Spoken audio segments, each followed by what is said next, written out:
Kanya-kanya naman pong diskarte ang mga motorista para hindi tumirik o masiraan ang mga sasakyan sa gitna ng baha sa Camanava area. Mula sa Caloocan, may unang balita live si Bea Pinlac. Bea, epektibo naman kaya yung mga diskarte nila? Maris, kasi simula pa lang ng araw, pero sakit sa ulo na ang sumalubong sa mga motorista sa ilang bahagi ng Camanava dahil nga sa baha, dulot ng malakas na pagbuhos ng ulan kanina. Galing ng monumento si Jules bago niya naisipan na dumaan sa C3 sa Caloocan.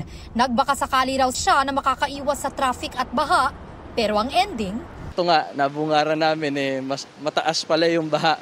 So stranded kami rito. Pero magtatry ako maglakad. No choice, kailangan ko iwan. Itatabi ko lang na maayos then para makapunta ko doon sa aking pupuntahan. Si Michael naman nag-abang muna na bumaba ang tubig. Mas mahirap daw kasi kung lumusong siya at ang mangyari, tumirik siya sa gitna ng baha. Delikado, baka tumirik yung motor. Mahal magpa-maintenance eh. Nagdadalawang isip pa ako eh.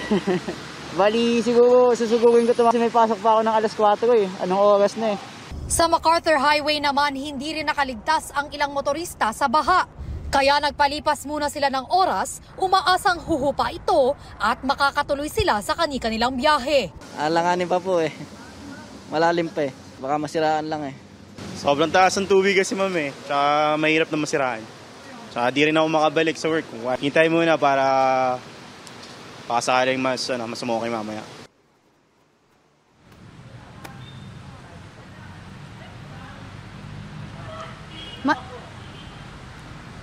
Maris, sa tanong mo kanina, epektibo para sa ilan na mga motorista yung mga naging diskarte nila. Pero may ilan pa rin na tumirik kasi nga sinubukan nilang lumusong pa rin sa baha. Kaya kinailangang itulak yung kanilang mga sasakyan patungo dun sa mga lugar na hindi na binabaha. Balik tayo dito sa Caloocan, sa Dagat-Dagatan Avenue.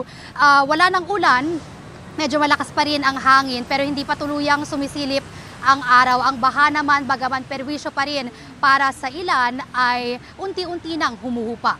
At yan ang unang balita mula rito sa Caloocan. Bea Pinlac para sa GMA Integrated News.